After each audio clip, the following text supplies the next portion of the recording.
ఆధారపడడం గురించి కాదు. You need someone. ఇప్పుడు మీకు చిన్న బాధ వస్తేనే ఎవరితోనైనా మాట్లాడితే బాగుండును. లేకపోతే ఒక రూమ్‌లోనే 4 గంటలు కూర్చున్నారు. లేచి బయటికి వెళ్దాంరా ఎవరినో ఒకరు కలుద్దాంరా అనిపిస్తుంది. అనిపిస్తది. అది నా అన్న మనిషి అయితే ఇంకా బాగుంటది. చాలా బాగుంటది. నా అనే మనిషి నాకు తోడుగుంటే అద్భుతంగా ఉంటది లైఫ్. కానీ నా అనే మనిషి నాకు తోడుగుండడం ఇప్పుడు సినిమాలో చేసిన 3 గంటల్లానే జీవితం ఉండదు కదా. నాకు 50% సుఖాలు లేకపోతే ఆనందాలు బ్లిస్ఫుల్ లైఫ్ ఇచ్చిన వ్యక్తే 50% ఈ జీవితం నాకు అవసరమా, ఇంత నరకం అవసరమా నాకు అని చెమటలు పట్టేటట్టు కూడా చేస్తుంది. మీకు లవ్ ఫెయిల్యూర్స్ ఉన్నాయా? లవ్ ఫెయిల్యూర్స్ లేవు కానీ did you love anyone? I know people how they behave. But ఇప్పుడు దాకా మీకు లవ్ లేదా? లవ్ అంటే నాకు ఏమో అంటే భయము. ఇప్పుడు దాకా లవ్ చేయలేదా? అంటే ఫీలింగ్స్ వచ్చి ఉంటాయి, నచ్చి ఉంటారు. Did you propose anyone? No. Express చేయాలన్నా పెళ్లి ప్రామిస్ చేయాలన్నా భయం అవుతుంది. నేను వంశీకి అదే చెప్పిన, నాకు ఎందుకు భయం అవుతుంది. I'm happy and let me be happy. అసలు ఒక్కసారి కూడా లవ్ లో ఉండకుండా ఇలా ఎక్స్పీరియన్స్ రాదే, ఈ మాటలు రావే?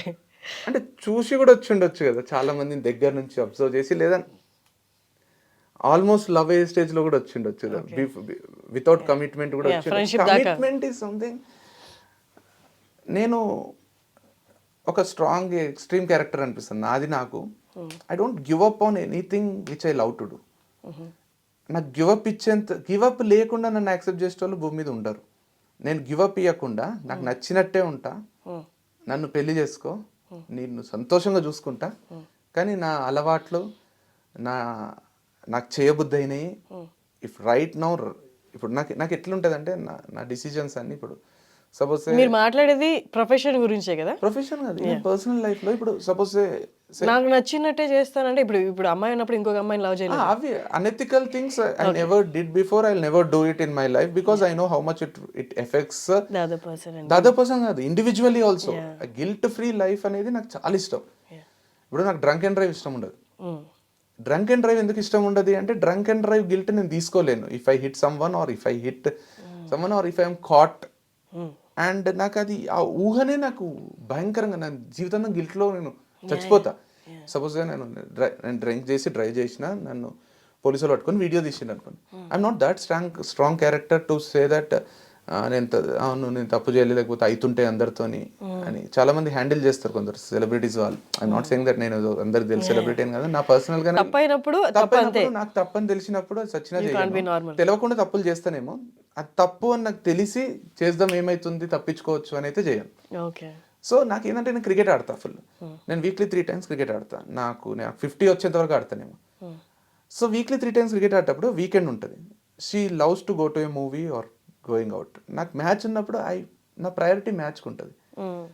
సో అది తను అర్థం చేసుకునేది, తను అర్థం చేసుకోవాలని కూడా కోరుకోను.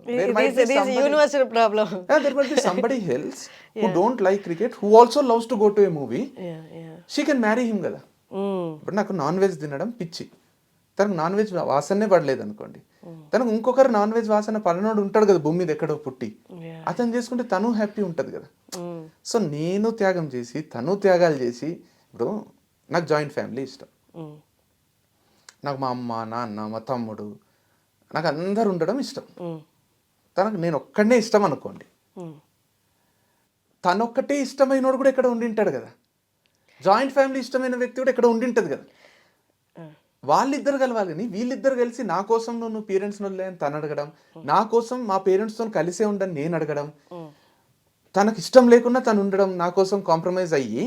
ఒక్కసారి ఒక వ్యక్తి కాంప్రమైజ్ అయితే మన నుంచి ఒక కాంప్రమైజ్ ఎక్స్పెక్ట్ చేస్తారు. నేను నీ కోసం నాకు నచ్చకుండా మీ పేరెంట్స్తో ఉంటున్నా, నువ్వు నా కోసం ఏం చేసినావు? ఆ క్వశ్చన్ వచ్చినప్పుడు నాకు ఎందుకు ఈ బతికింది అనిపిస్తుంది. లేదు వాళ్ళు చేయలేదు అనుకోండి, అయిపోయింది, అక్కడనే మ్యాటర్ ఏంటి కదా.